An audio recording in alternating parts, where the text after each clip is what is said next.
இயற்கையோடு சேர்ந்து கொண்டாடும் பண்டிகையே பொங்கல் பண்டிகை. போகி முதல் தொடங்கி 4 நாட்கள் இந்த பொங்கல் பண்டிகை கொண்டாடப்படுகிறது. பழையன கழிதலும் புதியன புகுதலும் என்ற வார்த்தைகளுக்கு ஏற்ப பழைய வெறுப்பான காரியங்களை விட்டுவிட்டு புதிய நன்மையான விஷயங்களை வாழ்வில் எடுத்துக்கொண்டு புதிய ஆண்டை தொடங்க இந்த போகி பண்டிகை அனுசரிக்கப்படுகிறது. தை மாதம் முதல் நாள் பொங்கல் திருவிழா கொண்டாடப்படுகிறது. நாம் விவசாயம் செய்து அறுவடை தொடங்கும் முதல் நாள் தான் இந்த பொங்கல் தினமாகும். நமக்கு உணவளித்த பூமியையும் இயற்கையையும் கொண்டாடும் தினம்.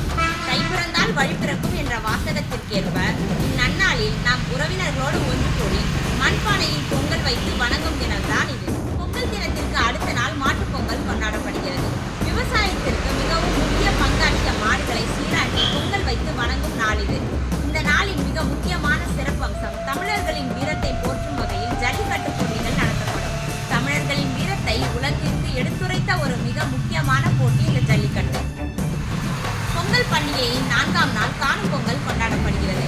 நல்லாரை காண்பதும் நன்றே என்ற பொன்மொழிக்கேற்ப நம் வாழ்வில் முக்கிய பங்காற்றும் உற்றார் உறவினர்களை இந்நன்னாளில் சந்தித்து அவர்களோடு சேர்ந்து மகிழ்ந்து ஊர் சுற்றி பார்க்கும் வழக்கம் இருந்து வருகிறது. எந்த வேறுபாடும் இன்றி மரபு, கலாச்சாரம் மற்றும் வீரத்தை போற்றும் இந்த பொங்கல் பண்டிகையை அனைவரும் கொண்டாடி மகிழ்வோம். அனைவருக்கும் இனிய பொங்கல் திருநாள் நல்வாழ்த்துக்கள்.